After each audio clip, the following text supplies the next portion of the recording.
All right, so hi, my name is Nima, and today what we're really gonna focus on today is how do I find a counselor, right? Or how do I find a counselor that's suitable for me?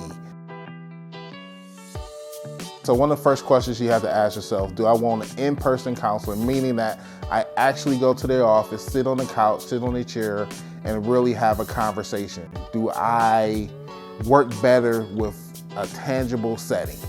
Okay? In a tangible setting, it can be very beneficial. If you're a person that can really manipulate, or a person that an individual really needs to see your facial expression, see your body language, then guess what? In person is for you, okay? Other times you might need a telehealth or online counselor. That means an individual that you see virtually through Zoom in a secure environment, but you got to make sure that your internet is good, okay? Sometimes the internet in some certain areas is not good. We're not going to talk about systematic stuff because according to the Supreme Court, it doesn't exist anymore, right? Let me shut up about that. There are advantages with virtual counseling is that one is that you're able to meet in your home at the comfort of your home, which can cause a level of comfort with your clinician. Although there are some advantages of telehealth and online counseling, there are some disadvantages of it.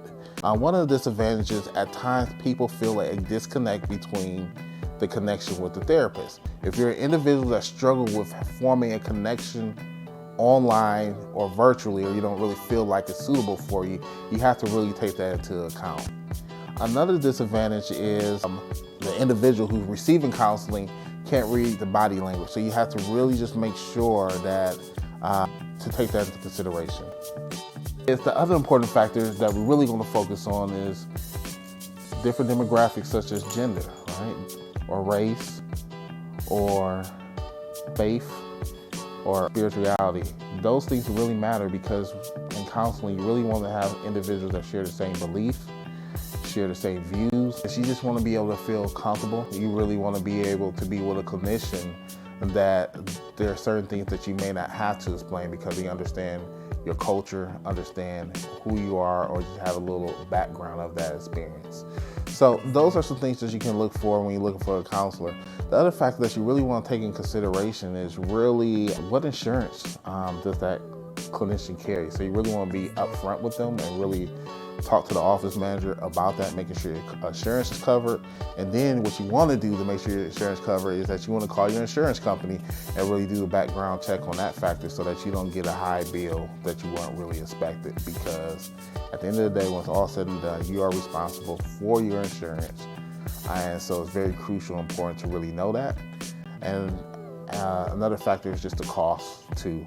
There are a lot of, even though counseling can be expensive, there are a lot of offices that do offer a sliding fee scale that can work with you. There are agencies that will work with you if you don't have insurance. So those are some things that you can really take into consideration. And then the fourth that's really important is that you have the right to interview your clinician. So you can do a 15-minute consultation. Normally, you just ask them some questions that's very important to you, right? What's your experience? What's the treatment plan? Normally, what happens if I'm coming in for depression? How soon or what treatment modalities do you use? When I say treatment modalities, what are the steps that you use to help the person heal? And see if that fits in line with you. And also see if their voice is annoying, because it may be annoying. Like, I can't work with this person. Their voice is not the best. So yeah, definitely do some interviewing with your clinicians that you are interested in. So if you're worried about running to your counselor in a grocery store, or your counselor might know the people that you may know, one of the best things that you can do is choose a larger radius, or choose a larger radius, maybe 15 miles or 30 miles away from you as a whole, so that you can have a bigger scope, and also that you don't have to worry about running into your counselor in the same settings. If you found this information helpful, please like, subscribe, follow, and share with any individual that may benefit from this. Again, I always had a hard time saying goodbye. Peace out.